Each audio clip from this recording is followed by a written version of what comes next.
ये कभी उम्मीद ना रखना कि अगर इमरान खान का आपका प्राइम मिनिस्टर हो तो भागा फिरे दुनिया में पैसे मांगते हुए, मैं खुदकुशी कर दूंगा बिना पैसे मांगे हुए। मुसरत हो रही है कि IMF के साथ पाकिस्तान की हमआहंगी हो चुकी है। हम एक बुनियादी असूल पर पहुंच गए हैं कि हमने आगे किस तरह बढ़ना है। पाकिस्तान और IMF इन पार्टनरशिप पे आगे बढ़ने का हमारा फैसला हुआ है। अगर हम पाकिस्तान IMF प्रोग्राम में जाए भी तो ये पहली दफा नहीं होगा कि पाकिस्तान एक IMF प्रोग्राम में जा रहा है। हम 12 दफा पहले IMF प्रोग्राम में जा चुके हैं। पाकिस्तान जो है ये 19वां IMF प्रोग्राम करने जा रहा है। पिछले 30 साल में ये 13वां IMF प्रोग्राम होगा। इंशाअल्लाह ताला ये आखिरी IMF प्रोग्राम है। अगर अच्छा एग्रीमेंट हो जाएगा इंशाअल्लाह ताला, हमारे और उनके जो फ़र्क था उसके अंदर कमी आई है। IMF ने अपनी पोजीशन बदली है, पाकिस्तान की मईशत उठेगी। इस वक्त अगर ज़रूरत है वो कर ही लें, लेकिन इंशाअल्लाह ताला इसको आखिरी मायदा बना। वज़ीर आज़म कालमी गदागर बन के पूरी दुनिया में पैसे मांगता फिर रहा है। वो IMF के साथ खुफिया मुआहदा कर चुके हैं और उसकी शराइत पूरी करने का तमाम बोझ पाकिस्तान के अवाम पे डाल चुके हैं। अस्सलाम वालेकुम, a very good evening to all of you.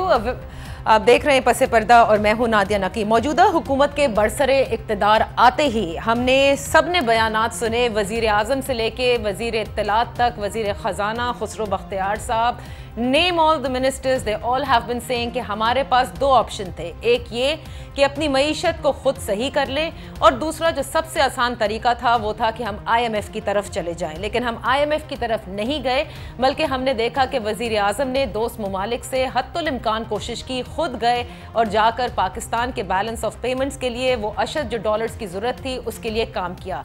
लेकिन यकीनन बहरहाल जो कोई भी माशी इक़दाम इस मौजूदा हुकूमत ने लिए वो यकीनन नाकाफ़ी हैं। इसीलिए हमने ये देखा कि अब हुकूमत ने IMF की तरफ जाने का प्रोग्राम किया है, और इसी सिलसिले में जो कड़ी है वो आपने देखा कि गुज़िश्ता रोज़ दुबई में जो मुलाकात हुई प्राइम मिनिस्टर इमरान खान की मैनेजिंग डायरेक्टर IMF से। इसमें कोई बुरी बात नहीं है कि आप IMF को अप्रोच करते हैं। हाँ, अलबत्ता बुरी बात इसलिए और शायद शोर इसलिए ज़्यादा मचाया जा रहा है क्योंकि ये हुकूमत IMF के हवाले से जो कुछ अपोजिशन में कह चुकी और बरसरे इक़्तिदार आने के बाद, जैसे मैंने इब्तिदा में कहा, कह चुकी थी। इसीलिए थोड़ा सा एक क्वेश्चन ज़रूर उठता है कि नाउ व्हाई IMF, जब आप सारे इक़दाम सही ले रहे थे। बहरहाल अब ये जो IMF की तरफ जा रहे हैं, और जैसा कि आज वज़ीर ख़जाना जनाब असद उमर ने फरमाया कि IMF ने अब अपनी पोजीशन बदल ली है। न जाने पहले क्या पोजीशन थी ये भी हमें नहीं पता, और अब जो पोजीशन बदली है वो क्या पोजीशन है ये भी हमें नहीं पता।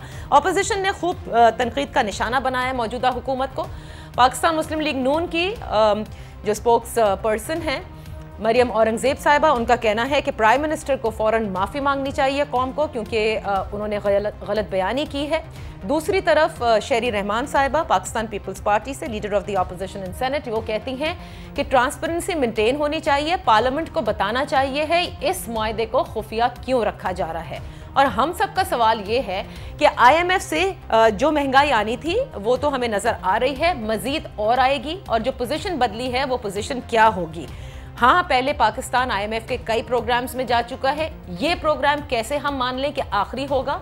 ऐसी क्या चीज़ ये हुकूमत करने जा रही है जिससे नेक्स्ट टाइम IMF का दरवाज़ा नहीं खटखटाया जाएगा? अपने मोहतरम मेहमानों का तारुफ कराते चलो। पाकिस्तान तहरीक इंसाफ के हमने अली नवाज़ अवान साहब को बुलाया था, वो अभी 2 मिनट पहले बताया जा रहा है कि वो वज़ीर जो ख़जाना हैं उनके पास उन्हें बुलाया गया है। हो सकता है कि थोड़ी देर में वो तशरीफ़ ले आएँ, वरना किसी और से मौक़िफ़ ले लेंगे इनकी हुकूमत का। कैसर अहमद शेख साहब पाकिस्तान मुस्लिम लीग नून से हमारे साथ हैं, और सेनेटर सहर कामरान साहिबा पाकिस्तान पीपल्स पार्टी से। बहुत शुक्रिया ज्वाइन करने के लिए। आप लोगों से तो ऑफकोर्स मेरा सवाल यही है सहर साहिबा कि IMF की तरफ हम पहले भी जा चुके हैं, it's not something knew that is happening, तो अपोजिशन इस कदर तनकीद का निशाना क्यों बना रही है? क्योंकि पहले भी IMF के जितने प्रोग्राम हैं as far as I remember, वो खदो खाल तो नहीं बताए जाते ना कौम को कि ट्रांसपेरेंटली कि ये होगा और ये IMF के तहत हम कर रहे हैं, ऐसा भी करेंगे और ऐसा भी करेंगे। बिस्मिल्लाहिर्रहमानिर्रहीम। नादिया, अगर आप रिकॉल करें, आप ही के प्रोग्राम में हमने पहला डिस्कशन जो हुआ था हुकूमत के आने के बाद, आपने कहा था कि IMF के पास जाएंगे। मैंने ये कहा था कि IMF के पास जाना पड़ेगा, कंफ्यूज होने की जरूरत नहीं है, अच्छी नेगोशिएशंस की तैयारी करें। ठीक है, हमें इस बात पे एतराज नहीं था, हमें मालूम था कि मुल्क को जो चैलेंजेस दरपेश हैं उसके लिए तरीक़ेकार क्या है। अब पहले प्राइम मिनिस्टर का और उनकी काबीना का और वजीर खजाना का ये कहना कि IMF के पास नहीं जाना, हम नहीं जाएंगे, हम खुदकुशी कर लेंगे, ये मुझे समझ में नहीं आता है कि ये हुकूमत कंफ्यूजन का शिकार क्यों है। यानी आपने करना वही था, आपने कहा कि नहीं मैं डेस्परेट हूँ, सऊदी अरेबिया को बोला कि मैं डेस्परेट हूँ, हमें पैसे दें। आपने UAE को बोला कि हमें पैसे दें। आपने कहा चाइना हमारी मदद कर रहा है, हमें IMF के पास जाने की जरूरत नहीं पड़ेगी। बिल्कुल। तो आपने 10-11 बिलियन डॉलर से ज्यादा कर्जा ले लिया। ठीक है, आपने जो महंगाई करनी थी, डॉलर की कदर बढ़ानी थी, रुपए की कदर गिरानी थी, दवाइयों की कीमत बढ़ानी थी, गैस की कीमत दुगनी करनी थी, आपने सब की। मैं तो पहले दूसरी दफा भी मैंने आपके प्रोग्राम में कहा कि ये जो शराइत है IMF की, ये किस्तवार पूरी हो रही है। राइट। आपने किस्तवार पूरी की, मजीद जो है दबाव अभी आना है और अब आप IMF के पास जा रहे हैं। एक तो मुझे ये वजाहत चाहिए है कि 11 बिलियन डॉलर लेने के बाद आपको मजीद कितना कर्जा चाहिए है, ये क्लियर करें। ठीक है, ट्रांसपेरेंसी होनी चाहिए। ठीक है। जो आपने पहले लिए वो किस मद में थे और कहाँ खर्च हो गए, सही, और अगर है तो हम IMF से क्या लेने के लिए जा रहे हैं और क्या शरायत है। देखिए, मेरी अपनी एक रेजोल्यूशन थी जो पार्लियामेंट में यूनानिमसली पास हुई थी कि जितने भी फॉरेन एग्रीमेंट्स हैं, जितने भी कोवेनेंट्स हैं, जितनी भी ट्रीटीज हैं, सब रेटिफाई हो पार्लियामेंट से। तो उन्होंने कहा रेटिफाई नहीं करते, मैंने कहा अच्छा प्रेजेंट हो। तो ये इट वाज यूनानिमसली पास के दोनों हाउसेस ऑफ पार्लियामेंट में वो प्रेजेंट होंगी। तो मैं कहूंगी कि IMF की जो शराइत है वो भी आप प्रेजेंट कर दें ताकि कौम को ये मालूम हो कि कितना कर्जा किन शराइत पे हमें किस मराहिल से अभी गुजरना है। राइट। अब देखिए ना, दोस्त ममालिक है वो भी देखेंगे कि हमने मदद इस बात के लिए की कि पाकिस्तान को शदीद जरूरत थी। और प्राइम मिनिस्टर ने एक और बहुत इंटरेस्टिंग बात की जो मैं समझती हूँ कि हकीकत है कि हमारे मुल्क में लोग चंदा और खैरात तो दे देते हैं, ठीक है, टैक्सेस नहीं देते। और तनकीद हुकूमत की हुकूमत बनने से पहले ये थी इन्हीं वज़रा की, इन्हीं मेंबर्स की, बिल्कुल कि जी हम टैक्स नेट बढ़ाएंगे। ठीक है, अब टैक्स नेट तो बढ़ा नहीं, आपको ये तो पता था कि जी हमारे मुल्क में अवाम चंदे दे देते हैं, आपने अवाम से भी चंदा मांगा, अपने बैरून मुल्क भी मांगा। तो बात ये है कि क्या आपकी ये पॉलिसी है, आज पाकिस्तान की नेशनल पॉलिसी है कि मांगना बैगरी, क्या ये पॉलिसी है? अगर ये पॉलिसी है तो हम शर्मसार हैं। अच्छा, तो आप कर्जा ले लेते, आप उसको ट्रांसपेरेंट रखते तो हमें तकलीफ ना होती। सही कि कर्जा ले लिया तो वो कहाँ गया और अब कितने की जरूरत है, ये आपका सवाल है, पार्लियामेंट में प्रेजेंट करना चाहिए, ये भी आपका सवाल है। और आप ये कहती हैं कि जितनी महंगाई अब तक आई है और जो जो इकदामात मौजूदा हुकूमत ने लिए हैं वो ऑफकोर्स IMF प्रोग्राम के तहत ही उन्होंने लिए हैं। कैसर अहमद शेख साहब, आपकी तरफ आऊँगी। मैं ये जानना चाहती हूँ कि ये जो बारहा कहा जा रहा है ना कि महंगाई का मजीद सुनामी आ जाएगा और मजीद महंगाई आने को है, ये किस मद में किस तरह आ सकती है? और मैं एक छोटी सी ब्रेक लूँगी और ब्रेक से वापस आकर हम कैसर साहब से इसका जवाब लेते हैं क्योंकि वो स्टूडियो अब तशरीफ ला चुके हैं। Let's take a break. Welcome back. इस हुकूमत का IMF प्रोग्राम में जाना अब नागुज़ीर नज़र आ रहा है, ऐसा क्यों और इससे कितनी महंगाई भी आएगी और कितना अरसा है जो कौम को घबराना नहीं है ताकि मामलात बेहतर हो सकें? आज इसी पर हम बात कर रहे हैं। मलिक एहसान टिवाना साहब पाकिस्तान तहरीक इंसाफ से हमारे साथ हैं, मेंबर हैं कौमी असम्बली के। कैसर अहमद शेख पाकिस्तान मुस्लिम लीग नून से और पाकिस्तान पीपल्स पार्टी से हैं सेनेटर सहर कामरान साहिबा। पहले कैसर अहमद शेख साहब आप फरमाइएगा कि आप क्या समझते हैं, ये सिर्फ एक इस्तिलाह है जो इस्तेमाल की जाती है कि महंगाई का सुनामी आ जाएगी जैसे ही IMF प्रोग्राम का आगाज़ हो जाएगा, और इसमें सदाकत है? बिस्मिल्लाहिर्रहमानिर्रहीम। आज बड़े दिलचस्प आप प्रोग्राम कर रही हैं। देखिए 6 महीने हो गए इस हुकूमत को। मुझे तो अफसोस हो रहा है अपने दोस्त, क्योंकि मेरे बड़े करीबी दोस्त हैं, हमारे साथ 5 साल मिल के हमने फाइनेंस कमेटी में काम किया है। उनके बदलते रोज़ बयानात पे दुख होता है। भाई जो कुछ बात है आप खुल के करें, कौम को कॉन्फिडेंस में लें। आप एक नई हुकूमत आई है, हमने पहले दिन आपसे कहा था कि चार्टर ऑफ इकानमी पे बात करें और मशवरा लें असम्बली से। देखिए मशवरा हमेशा मुल्क का मामला है, हम पाकिस्तानी हैं, देखिए गलतियां हो सकती हैं, लेकिन ये मुझे ये नहीं समझ, रोज़ एक नई बात करने से, अगर कभी भी हेड ऑफ गवर्नमेंट या फाइनेंस मिनिस्टर रोज़ अपने बात को तब्दील करेंगे, कभी कहेंगे हमको ज़रूरत ही नहीं है, कभी कहेंगे हमने बाहर से इतना कर्जा ले लिया है, अब हालात ठीक हो गए हैं, फिर वो जाके उनकी मिन्नत करेंगे। मैं समझ नहीं रहा कि क्या। देखिए पहले दिन से हम कह रहे हैं, और इसमें कोई ऐसी बात नहीं है कि अगर IMF के पास जाने की ज़रूरत थी। देखिए मुझे अगर कोई प्रॉब्लम होता है मेरे अपने प्राइवेट बिजनेस में भी, तो मैं बजाय कि अपने दोस्तों के पास जाके हाथ फैलाऊं, मैं जाके अपने बैंकर के पास जाऊंगा और अपनी पोजीशन उसको क्लियर करूंगा। तो मुझे ये समझ ही नहीं आई। देखिए ना कि ये कहते हैं जी हमने पता नहीं इतने बिलियन, 6 बिलियन तो सऊदी अरेबिया से ले लिए, चाइना से पता नहीं कितने बिलियन ले लिए, और टोटल हमारे पास अभी भी रिजर्व्स $8 बिलियन हैं। तो किधर गए और पैसे बल, और इस तरह। और वो जिन्होंने हमें दिए हैं उन्होंने तो ख़ास तौर पे ये कहा है, एक तो उन्होंने उस पर मार्कअप ही लेना है 3% या 6% या 8%, वो भी क्लियर नहीं है। असेंबली में इन्होंने कोई चीज़ बताई नहीं है कि किससे कोई कर्जा लिया है या वो रिजर्व रखे हैं। अब ये बता देना कि महंगाई आएगी मजीद या नहीं आएगी? जी महंगाई देखिए ना, जब हमने अपने पाकिस्तान के रुपए की कदर पिछले 14-15 माह में 32% कम कर दी। अभी भी हमारे आज देखिए कि इस बात पे जो आज आई है ना कि IMF से हम समझौता करने जा रहे हैं, आज क्या उसका असर हुआ है, पहले दिन ही क्या रिएक्शन हुआ है।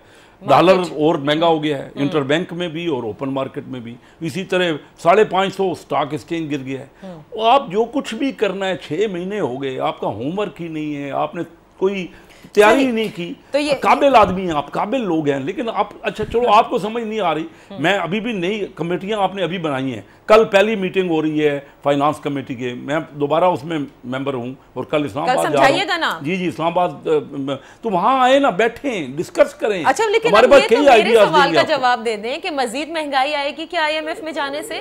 देखिए हम देखें ना, महंगाई तो है ही है, क्योंकि IMF की जो कंडीशनलिटी आ रही है, जो हमें पता लग रहा है। देखिए हमारे सामने सीधा असेंबली के बाद पूरी खबर तो है नहीं। वो कहते हैं कि अपने जो डॉलर को फ्री फ्लोट करें। इसका मतलब अली जैदी साहब ने जो कहा था कि 150 तक जाएगा, तो एक तरफ मुझे लग रहा है कि ये बात कुछ सच 148-50 का उन्होंने अगर आज 138-39 है तो फिर ये भी हो सकता है। तक जाएगा तो महंगाई तो राना साहब से मैं पहले सवाल तो ये पूछना चाहूंगी, एहसान साहब सिर्फ ये बताएगा कि आज वफाकी वजीर खजाना कह रहे हैं कि IMF ने अब अपनी पोजीशन बदल ली है, बहुत क्लोज हैं to like strike the deal और अच्छा प्रोग्राम होगा। कैन वी एक्चुअली नो कि पहले क्या पोजीशन थी और अब क्या पोजीशन बदल ली गई है, जिससे क्या कुछ अच्छा होने जा रहा है? अभी बहुत सारी बातें जो हैं उसके अंदर आई थिंक नेगोशिएशंस के अंदर कॉन्फिडेंशियल रखी जाती हैं, फाइनल कॉन्ट्रैक्ट इज डन। और हमारा हमेशा से ये मौक़िफ़ रहा था, सो उमर साहब भी ऑन रिकॉर्ड है, मैं भी हमेशा यही कहता रहा कि हमारे पास ना जाने के नहीं है, but we have kept it as the last option. और हम उस वक्त जाना चाहते हैं जिस वक्त हमारी उनके साथ बार्गेनिंग एडवांटेज हो, हमें उनके 100% जो टर्म्स हैं वो ना करनी पड़े, जिसके अंदर कौम को, मुल्क को तकलीफ हो। कर्जा होता है हर शक्ल के अंदर। हमने जो $12 बिलियन की कमिटमेंट बाहर से आई है, अपने दोस्त ममालिक से आई है, बड़ी सॉफ्ट टर्म पे आई है। उसने हमें एक रूम दे दी है, उस डेस्परेशन से हम निकल गए हैं।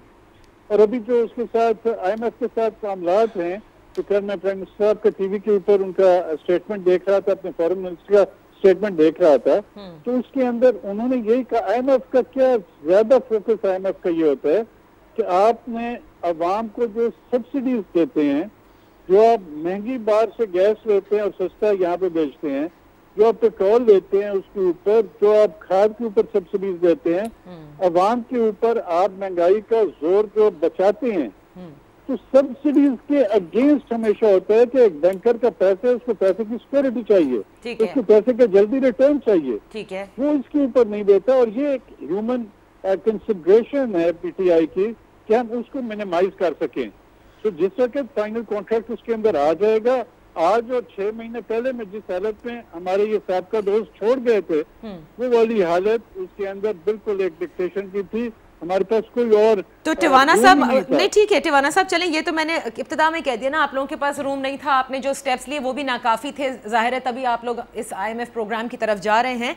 हैविंग सेड दैट, एक तरफ तहकीकाती कमेटी बन रही है कि गैस के बिल्स क्यों इतने ज़्यादा आ गए, और एक तरफ IMF के कहने पर अब सब्सिडीज रिमूव कर दी जाएंगी, मतलब ये दो बातें हैं, इसमें कुछ तजाद भी है ना। मैं बता रहा हूँ कि IMF डिमांड क्या करता है, प्राइमरीली IMF डिमांड करता है आपकी गुड गवर्नेंस हो, वो करप्शन ना हो, आपका टैक्स नेट बढ़े, आपकी टैक्स कलेक्शन ज्यादा हो। पहलियों के ऊपर जो है गुड गवर्नेंस वगैरह उसकी तरफ आना चाह रहे हैं और उसमें कोशिश करेंगे, इस पर आ जाएंगे।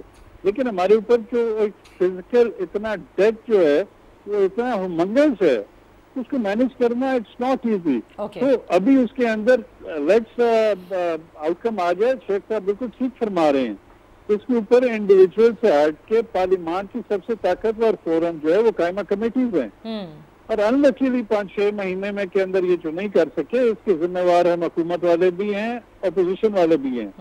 तो अल्लाह करे उसके अंदर सेनेट प्रिवेल्स और फाइनेंस कमेटी के अंदर दोनों अतराफ से राय आती है, और उसके अंदर अपोजिशन से सियासी इख्तिलाफ अपनी जगह, लेकिन इंशाल्लाह मुल्क के लिए वो भी बेहतर सोचेंगे, हम भी बेहतर सोच रहे हैं। सब मुल्क के लिए बेहतर सोचते हैं टिवाना साहब, कोई मुल्क के लिए गलत नहीं सोचता, लेकिन ये जो जमहूर है हमारा, ये बड़ा पिस्ता है भाई। सेनेटर साहिबा देखिए, IMF टैक्स नेट बढ़ाने की बात करती आई है, और माजरत के साथ जितनी भी हुकूमतें रही हैं वो बढ़ाने में कामयाबी हासिल नहीं कर पाई हैं अभी तक, सही है।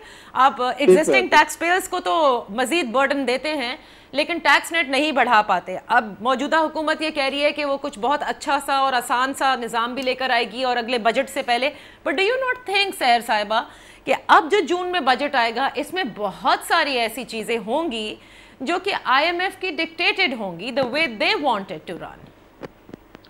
यकीनन नादिया आप सही कह रही हैं कि ये अब जो बजट आएगा वो इतना आसान नहीं होगा और इनको शराइत माननी होगी। इससे बेहतर ये था कि ये पहले सोच समझ के जो इन्होंने करना था ग्रेजुअली उसको ये सामने रखते, ताकि एक प्रॉपर प्लान के जरिए करते। ये जो एक इन्होंने किया ना कन्फ्यूजन में, छुपन छुपाई में, एक तो आप ये देखें कि एक ये बोरोइंग है जो IMF की बोरोइंग है, एक वो बोरोइंग है जो आपने 2 सोमाली से ले ली, और एक जो आपने नोट छाप छाप के अपने बैंकों से लिए। तो इन्फ्लेशन तो बढ़नी ही बढ़नी है। अब देखना ये है कि अगर आप हकीकतन देखें, इस वक्त आपका जो इन्वेस्टर्स हैं वो उनमें डिस्ट्रस्ट है। अगर आप अपना रियल एस्टेट देखें तो पैरालाइज है। अगर आप अपना कोई भी सेक्टर देखें, आप ये कहेंगे जी फॉरेन इन्वेस्टर्स या ओवरसीज पाकिस्तानीज वो कंफ्यूज है, क्योंकि प्रॉब्लम ये है कि एक तो वो यू टर्न पॉलिसीज, और दूसरी बात ये कि हुकूमत जो कहती है आई बिलीव वो सोचने समझने से पहले कहती है। तो वो जो इतने यू टर्न्स हैं और इतना आपको फ्लॉज नजर आते हैं पॉलिसीज में, उससे आपको पता है कि इंटरनेशनली भी और नेशनली भी एक डिस्ट्रस्ट क्रिएट हो रहा है। मैं समझती हूँ कि जो दूसरे ममालिक हैं जिन्होंने कर्जा दिया वो भी सोचने पे मजबूर होंगे कि क्या इस हुकूमत की हैंडलिंग नहीं है, या ये सही तौर पे अपनी जरूरियात का अंदाजा नहीं कर सके, या ये टोटली किसी डिजास्टर की तरफ जा रहे हैं। तो बात यह है कि थोड़ी सी प्रॉपर होमवर्क करके, और देखें अभी इन्होंने कहा कि सब मुल्क के मफाद में करना चाहते हैं यकीनन फैसला, तो अपोजिशन ने तो एक अच्छा जेस्चर दिखाया। अपोजिशन ने इनको ये कहा पार्लियामेंट में कि हम जो है वो मुल्क के लिए, मुल्क के मफादात के लिए आपके साथ बैठे हैं। तो इन्होंने एनआरओ बयानबाजी शुरू कर दी। तो अभी भी मैं समझती हूँ कि ज्यादा ताखीर नहीं हुई। आप आए, बताएं ट्रांसपेरेंसी के साथ कि आप क्या मुआहदे करना चाह रहे हैं। अगर हो सकता है कि कोई रहनुमाई कर सके, सीजन पॉलिटिशियंस हैं जो अपोजिशन में है, वो कर सके इनकी, और ये एक बेहतर पॉलिसीज पे लेके चले। वरना होगा क्या, आपकी बैंकिंग जो है वो इनस्टेबल है, आपकी फाइनेंशियल मार्केट्स इनस्टेबल है, आपके स्टॉक मार्केट इनस्टेबल है, आपके जो इन्वेस्टर्स हैं वो उनके अंदर डिस्ट्रस्ट है, आपका जो है वो बिजनेस पैरालाइज्ड है, और किधर लेके जाना चाह रहे हैं। और बजट जो है, यकीन करें कि budget is like haunting us like a monster, कि नया बजट क्या आएगा, अब मजीद किस चीज पे कौन से टैक्स लगेंगे। सही, मैं एक छोटी सी ब्रेक ले रही हूँ, जब ब्रेक से वापस आएंगे। पॉलिटिकल गवर्नमेंट्स के लिए बड़ा मुश्किल होता है कि वो स्पेशली जब बजट में अनाउंस ना करें अगर कि हमने किसानों की खाद पर सब्सिडी दी है, मतलब ये ना करें तो उनके वोटर के लिए बहुत बड़ा मसला हो जाता है। तो जाहिर है अब IMF का प्रोग्राम भी है, तो ऐसे में क्या सब्सिडीज़ हैं जो हम समझते हैं कि ख़त्म की जाएंगी? क्या ये हुकूमत टैक्स नेट बढ़ाने के लिए, जैसे कि असद उमर साहब करा रहे हैं कि बहुत हो गए FBR की तरफ से ये छापे, ये notice, we are going to make एक ऐसा निज़ाम लेकर आ रहे हैं जो कि पता नहीं कितना सहल होगा कि जिससे छोटे ताजर जो हैं वो भी साल में एक दफ़ा टैक्स जमा कराने लगेंगे। मैं ये ज़रूर जानती हूँ कि FBR वाले छापे नहीं मार रहे आजकल, लेकिन ये भी जानती हूँ कि जहाँ वो जा रहे हैं वहाँ पर काफ़ी लंबी लंबी मीटिंग्स करते हैं और फिर हमें भी मालूम है कि उन्हें क्या कुछ हासिल हो रहा है, क्योंकि FBR भी एक दिन में चेंज होने वाला नहीं है, वही लोग हैं। हम एक छोटी सी ब्रेक लेते हैं, ब्रेक से वापस आएंगे। आई नीड टू नो कि आप टैक्स बेस को कैसे बढ़ाएंगे और वो कौन कौन सी सब्सिडीज़ हैं जो आप रिमूव करने के बारे में सोच रहे हैं। हज पर तो इस दफ़ा नहीं दी, क्या अब बारी बिजली, गैस और खाद पर होगी? Let's take a break.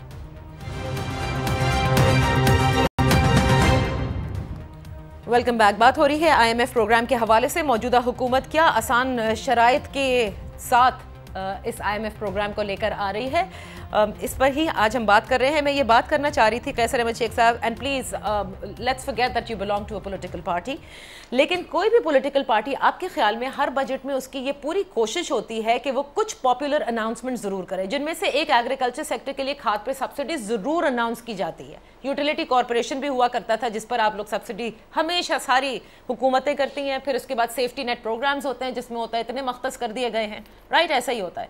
You think removal of subsidy जो कि IMF चाहती है कि होनी चाहिए, जैसे टिवाना साहब ने भी कहा कि जब आपको कोई कर्ज देता है वो कहता है भाई आप फिर उस पर से सब्सिडी दे रहे हैं, गैस आप ले रहे हैं, लॉसेस की वजह से सब्सिडी आप उनको दे रहे हैं, तो आप ये किस किस्म के प्रोग्राम में जा रहे हैं? आपके ख्याल से पाकिस्तान तहरीक इंसाफ की हुकूमत इतना बोल्ड स्टेप ले सकती है टू रिमूव ऑल सब्सिडीज? देखिए, मैं आपको बताऊँ बड़ा फ्रेंकली, ये हुकूमत इस वक्त बहुत बड़े प्रॉब्लम में है, उसको समझ ही नहीं आ रही कि उसको करना क्या है। आप सब्सिडी की बात करें, सब्सिडी का तो उन्होंने हज जैसे चीज़ पे वो कहते हैं हम सब्सिडी नहीं दे। सब्सिडी तो छोड़ें, वहाँ पे जो प्राइवेट सेक्टर का होगा वो सस्ता होगा हुकूमत से। इवन देखें ना, सारी चीज़ें जो टैक्सेस लगे हुए हैं वो भी हज पे छोड़ने को तैयार नहीं है। सब्सिडी का तो अब सवाल ही पैदा नहीं होता ना। अब तो सिर्फ IMF इनसे कह रही है कि बजट डेफिसिट को कम करें। इस वक्त हमारा बजट जो फिस्कल डेफिसिट है वो 7% तक, 7% का मतलब है 2500 अरब रुपए तक चला जाएगा। हम तो रोज़ाना नए नोट छाप रहे हैं, कोई 15 अरब रुपए के नोट छप रहे हैं स्टेट बैंक से, और ये कहते हैं हम कर्जा नहीं लेंगे। देखिए असल में कोई हरज नहीं। देखिए मुल्क प्रॉब्लम में है, मैं ये नहीं कह रहा, इनको स्टेप्स लेने चाहिए सोच समझ के, लेकिन तैयारी ही नहीं है, ये खुल के बात ही नहीं कर रहे, ये जो कहते हैं वो करते नहीं है। मैं हैरान हूँ कि असद उमर, देखिए ना बात यह है कि हम जो सोचते हैं सब पाकिस्तानी हैं, हमने पाकिस्तान के लिए सोचना है, सब ने, कोई एक पार्टी नहीं है। हम तो सोच रहे हैं, और इसमें क्या मामला है, हम कमेटियों में तो वही डिस्कस करते हैं। मैं हैरान हूँ कि हमारे मुल्क का 3 रेटिंग कंपनियाँ हैं, फिंच है, स्टैंडर्ड एंड पुअर है और मोदी, तीनों ने पाकिस्तान की रेटिंग कम कर दी, B से B- कर दी। अब कौन इस मुल्क में पैसा लाएगा? इस मुल्क में डिफ़ॉल्ट का परसेंटेज बढ़ गई ना इस वजह से, तीनों जब रेटिंग। अच्छा, तो फिर मैं ये कह रहा हूँ कि आपने अभी बॉन्ड निकाले, ये जो पाकिस्तान बनाओ, उसमें भी कौन पैसा लाएगा? मैं कहता हूँ आप जब तक आप जल्दी से जल्दी, हम चाह रहे थे कि IMF से समझौता हो जाए, अगर बातचीत हुई है तो अच्छी बात है, नेगोशिएट ज़रूर करें, लेकिन मुल्क का उसके बगैर कोई चारा नहीं है। देखिए मैं हैरान हूँ, 6 महीने लग गए इस बात का फैसला कर। अच्छा, हम तो बार-बार अपने प्रोग्रामों में कहते बात की सरमायाकारी के हवाले से, मैं ये भी जानना चाहूंगी मलिक साहब से। मलिक साहब, वजीर आजम भी कहते हैं कि जहां भी वो जाते हैं people are just waiting to come and invest in Pakistan. कल भी उन्होंने कहा, कल तो खैर उन्होंने ये भी कहा कि आप आइए और इन्वेस्ट कीजिए, बिकॉज अब जाहिर है पाकिस्तान के हालात भी बेहतर हैं। लेकिन मैं ये जानना चाहती हूँ कि जब नेगेटिव रेटिंग्स के साथ, क्या आप समझते हैं कि people will invest in Pakistan, और इसके लिए फिर आप किस तरह से उनको लेकर आएंगे? टिवाना साहब, आपको मेरी आवाज़ आ रही है? ओके, आई थिंक हमारा राब्ता जो है वो मुनक़ता हो गया है। सहर साहिबा, आपके ख्याल में सरमायाकारी मुमकिन हो सकती है when you know that economic growth बहुत स्लो होगी और इसके साथ साथ आपकी रेटिंग्स नेगेटिव्स में आ रही हैं? बिल्कुल, मोदी ने जो है पाकिस्तान के बैंकिंग सिस्टम को स्टेबल से नेगेटिव पे कर दिया है उनकी रिपोर्ट के मुताबिक। और कैसे आप बताएं, जो किसी भी जगह इन्वेस्टमेंट के लिए जो एक इम्पॉर्टेंट फैक्टर होता है वो होता है कि आपका एतमाद। अब इस वक्त जो हालात हैं और जिस किस्म के बयानात हुकूमत की तरफ से आते हैं और जिस किस्म के आपको पॉलिसीज के अंदर आपको डाइवर्जन नजर आते हैं, मुझे आप ये बताएं कि इन्वेस्टर का एतमाद कहाँ पे होगा? क्या नहीं इन्वेस्टर ये समझे कि जी आप कोई भी हुकूमत अपना प्लान लेकर आता है, पॉलिसी लेकर आते हैं, वो कहते हैं कि जी ये हमारी पॉलिसी होगी, ये प्लान होंगे, ये जराए होंगे, ये हम देंगे। अब इन्वेस्टर जो है वो देखता है कि ये जितने भी क्लेम्स हैं ये सारे गलत साबित हो रहे हैं। नहीं लेकिन एक चीज है सेनेटर साहब, एक चीज है ना कि प्राइम मिनिस्टर कहीं भी जाते हैं वो कहते हैं पहले बहुत करप्शन होती थी, अब एटलीस्ट क्योंकि करप्शन के खिलाफ इस हुकूमत ने आवाज बुलंद की हुई है, एक्शन बुलंद किया हुआ है, तो इस बेसिस के ऊपर भी तो लोग इन्वेस्ट करना चाहेंगे ना पाकिस्तान में कि that the money is not going to go into corruption. Line cut के नहीं सेनेटर साहब आई कैन हियर यू। आपको आवाज आ रही है? जी जी बिल्कुल आ रही है। हेलो जी सेनेटर साहिबा आई थिंक नहीं, कभी मैं टवाना से बात करूं तो पता चलता है लाइन ड्रॉप हो चुकी है, कभी सेनेटर साहिबा की लाइन ड्रॉप है। Could you please check what's happening? जी टवाना साहब कैन यू हियर मी? जी आई कुड हियर यू। जी टवाना साहब मेरा ये सवाल था आपसे और उसके बाद फिर हम वापस आएंगे सेनेटर साहिबा जो अपनी बात कर रही थी। मैं आपसे ये पूछना चाह रही थी कि देखें सब्सिडीज टोटली तो आप लोग वाइप आउट नहीं कर सकते because you are a political government and of course you have to go back to your voters. Having said that, what reforms are you going to do, like this government is going to do, जिससे हम ये समझें कि that this is going to be the last IMF program as mentioned by our finance minister कि इंशाल्लाह ये आखिरी होगा? जी अभी उसके अंदर आप सब्सिडीज की बात कर रही हैं, उसमें कंसिडरेशन एक अपीजमेंट की होती है कि इलेक्शन करानी है, भले भले करानी है। एक आपने हमने जो एक्सपोर्ट इंडस्ट्री है उसके ऊपर जो है टैक्सेस और सब्सिडीज उस खास जो गैस है उसके ऊपर भी दे रही हैं। एग्रीकल्चर को एट पार लाना है, 70% हमारी देही इलाके से ताल्लुक रखती है, हमारा मेजर कंपोनेंट जो है वो जीडीपी का वो एग्रीकल्चर है, उसको एट पार लाना है। उसके अंदर हमारे कंपेटिटर्स इंडिया वगैरह उससे बहुत ज्यादा सब्सिडीज देते हैं, लेकिन हम इस सारी चीज को उठाने के लिए कर रहे हैं। सेकंड ये है कि अगर ये माजी जैसे दानिश्वर और माजी जैसे इकोनॉमिस्ट होते तो आज हम इस हालत में ना होते जिसके अंदर एक डर जरूर है इन्वेस्टर के अंदर, और जो यहाँ पैसा ब्लैक मार्केट के अंदर रख के बैठे हैं, हमारी 70-80% इकोनॉमी अनडॉक्यूमेंटेड है। तो हम उसके अंदर बिल्कुल मैं एग्री करता हूँ कि टैक्स ब्रैकेट बढ़ना चाहिए। इसके अंदर डॉक्टर, लॉयर, ये बड़े बड़े ट्रेडर्स, ये सारे के सारे बड़े बड़े जो हमारे लैंडलॉर्ड्स हैं, इन सारों को अपना हिस्सा देना चाहिए, तभी ये मुल्क चल सकता है। 22 करोड़ में अगर 10-15 लाख टैक्स दे रहे होंगे, ये सैलरीड क्लास ही टैक्स देगी तो उससे कुछ हासिल नहीं होगा। लेकिन अभी भी मुझे उस पर नहीं डिटेल्स मेरी कि आईएमएफ के साथ किस डिटेल में बात हुई है, लेकिन जो जेस्चर्स मैंने देखे हैं फॉरेन मिनिस्टर के, फाइनेंस मिनिस्टर के, प्राइम मिनिस्टर के, वो लाजमी इसके ऊपर थे कि उनके अंदर जो ये चाहते थे कि इस टर्म्स तक हम ऐसे चलेंगे वो उसके अंदर हल हो गए। और अगर ये माजी वाली हुकूमतें होती तो ये हमारे दोस्त ममालिक ने जो 12 अरब डॉलर दिए हैं एक विजिट के ऊपर, ये इनको नहीं मिल सकते थे। ये प्रेजेंट गवर्नमेंट की क्रेडिबिलिटी है, ये इमरान की उसी की कन्विक्शन है कि हमारे पास माजी में जो हुआ अभी एवरीथिंग विल बी ट्रांसपेरेंट। अच्छा, तो इसका मतलब ये है कि इसके बावजूद कि हमारी रेटिंग्स जो है वो नेगेटिव में है bye S&P and bye Moody's, आप ये समझते हैं कि investors are all set to come because यहाँ पर एक डिफरेंट गवर्नमेंट है, जाहिर है। और आई एम फुली होपफुल। उसके ऊपर as the dust is settling, उसके अंदर चीजें वगैरह पॉलिसीज इज डूइंग बिजनेस के ऊपर कोशिश हो रही है। जिस वक्त आपका अपना खाता नहीं होगा उसके अंदर होगा। और बहुत सारी तो हमारी ब्यूरोक्रेसी अभी तक जो है कि इसमें डिसहार्टेड है इस तरीके से कि जी हमारे ऊपर नायब आ रहा है, हमारे ऊपर ये आ रहा है। लेकिन अगर आपका दामन साफ है, आपकी नीयत साफ है, आपके एक्शन ठीक है, तो आपको किसी अथॉरिटी से नहीं डरना चाहिए। अच्छा, एक चीज बता दें क्योंकि वक्त कम है, आप ये मानते हैं कि IMF के प्रोग्राम में जाने से महंगाई जरूर आएगी? मेरे ख्याल में अगर हम जाएं या ना जाएं, हमारे ऊपर कर्ज इतना ज्यादा है कि वो हमने ट्रिकल डाउन हर फर्द ने उसमें अपना हिस्सा देना है फी कास्ट में। तो उसके अंदर IMF हो या ना हो, वो तो बोरिंग आपको एक कॉस्ट देनी पड़ रही है उसके ऊपर।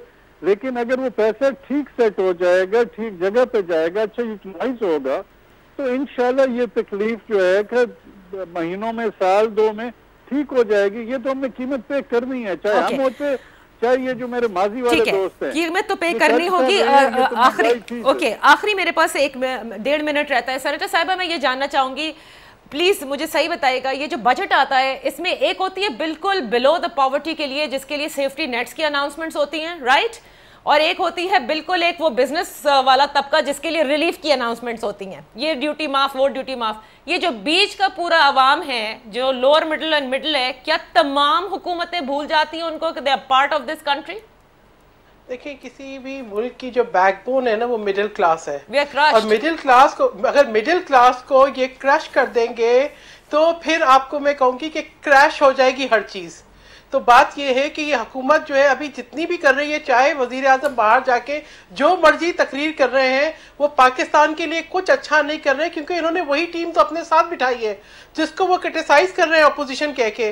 देखिए, मुझे पता है इस वक्त जो गारंटर्स हैं, अगर कोई बाहर का मुल्क कर्जा दे रहा है, टू बी वेरी ऑनेस्ट, मुझे ये कहने दें कि वो आपका वो स्टेबल इंस्टीट्यूशन है जिसकी डिप्लोमेसी को आज जो है ये हुकूमत कैश करा रही है। हुकूमत की अपनी साथ कुछ नहीं है। आप ये this is the fact. Okay, बिल्कुल मैं ये कहती हूँ। अगर आपके आर्मी इंस्टीट्यूशन के हेड, आपके चीफ ऑफ आर्मी स्टाफ जाके एक डिप्लोमेसी करते हैं, मेरे ख्याल में उनकी जो फेस वैल्यू है मिडिल ईस्टर्न कंट्रीज के अंदर, वो ही सिर्फ ये हुकूमत कैश करा रही है। ओके, ये जो वक्त है कि घबराना नहीं है, लेकिन कड़ा है, जैसे टिवाना साहब ने कहा, everybody has to pay the price. I just want to know, once सरमायाकारी बिगिन हो जाती है इस मुल्क में, आपके ख्याल में क्या हमारी ऊपर से ये दबाव कम हो जाएगा, या फिर सरमायाकार को भी पैसा और प्रॉफिट बनाना चाहिए, हम उस पे जा रहे हैं? नहीं, देखिए, काफ़ी कुछ चीज़ें चाहिए। मैं सिर्फ एक बात कहूँगा कि ये जितने आप देख रहे हैं इनकी टीम, ये सब कॉर्पोरेट सेक्टर के लोग हैं। इनका जो दरमियाना आपने सवाल किया ना कि मिडिल क्लास से इनका राब्ता ही नहीं है, इनका इंटरेक्शन ही नहीं है। ये जाएं चैम्बरों में जाके उनसे मशवरे लें, ये जाके अपने आज गए थे पेशावर चैम्बर में गए थे, लेकिन एक बार जाने, उनकी बात तो माने ना, वो जो क्या कह रहे हैं। एक बार आप फाइलर कहते हैं जी गाड़ी नहीं ले सकता फाइलर के बगैर, और दूसरी बार आप कहते हैं नहीं जी आप ले सकते हो गाड़ी। सर, मिनी बजट के लिए पार्लियामेंट में दोबारा नोटिफिकेशन तो दे दे, वो बेचारे टैक्स पेयर से विदहोल्डिंग टैक्स अभी तक कट रहा है, because the banks don't have the notification unless the parliament is going to be in session. Budget दे के इन्होंने असेंबली का सेशन ही प्रोरोग कर दिया। वहाँ पे डिस्कस करते, ये सब लोग इंतजार में बैठे हैं क्या होगा। सब जो ड्यूटीज़ कम की हैं, ना कोई माल छुड़ा रहा है, क्योंकि इनका राब्ता नहीं है ना कोई कस्टम से माल छुड़ा रहा है, ना कोई बेच रहा है, ना कोई ले रहा है, कोई इसी तरह सारा मुल्क का कारोबार रुका पड़ा है जब तक वो नोटिफिकेशन नहीं आती है। और मैं जब तक आप इसको असेंबली से नोटिफिकेशन नहीं आती, और अभी मैं आपको बताऊं ना, अभी मैं आपको बताऊं, ये कह रहे हैं कि अभी भी हम जाएंगे IMF। अभी जो 4 महीने और अनसर्टेनिटी है, लोगों को क्या समझ आए कि डॉलर तो लोग तवक्को कर रहे हैं कि 150 हो जाएगा। जाएंगे ना, ये जरा बता दीजिए। लोग तवक्को कर रहे हैं कि अगर हम जाएंगे IMF तो उनकी कंडीशन है, कंडीशन तो सबको पता है कि 150 रुपए डॉलर हो जाएगा। अब लोग पैसा बाहर से कैसे लाएंगे, जिसको पता हो कि मैं $1 लाख डॉलर लाऊंगा तो $90,000 रह जाएगा वापस। Okay, so what you are saying is कि अगर IMF में जा रहे हैं जल्दी चले जाएं, फौरन अनाउंस कर दें। करना है, नहीं जाना, जाना है, एक फैसला कर लें। मैं तो कहता हूँ जाएं, मैं तो सजेस्ट करूंगा कि जाएं, लेकिन उनसे अच्छा नेगोशिएट। लेकिन 6 महीने इन्होंने लगा दिए, इन्होंने बहुत बड़ा नुकसान कर लिया मुल्क का। बहुत बहुत शुक्रिया। अनफॉर्चुनेटली वक्त खत्म हो रहा है। ये बात आपकी बिल्कुल ठीक है। आपकी शरह नमू, आपकी ग्रोथ घट गई है, जिसका मतलब है 600-700 अरब रुपए लोगों के जेबों में पैसा कम हो गया। रिलीफ, बहुत सारी ड्यूटी एग्जेम्पशंस जो आप लोगों ने मिनी बजट में अनाउंस की, जब पार्लियामेंट का सेशन आएगा तो जाहिर है उसके बाद ही, पास होने के बाद ही वो लागू हो सकता है, वरना जब तक everybody and everything is hanging in balance. Is the same thing कि जब तक आप IMF के लिए कैटेगोरिकली अनाउंस नहीं कर देते, लोगों को नहीं समझ में आएगी कि क्या हो रहा है। आई होप कि गवर्नमेंट जो है अब वो फौरी तौर पर ये तमाम चीज़ें मे बी के ऊपर ना रहें, और बल्कि clear cut decision is announce so that business as usual should begin. इजाज़त दीजिए, इंशाल्लाह फिर आपकी खिदमत में हाजिर होंगे। अपना ख्याल रखिएगा। अल्लाह हाफिज़।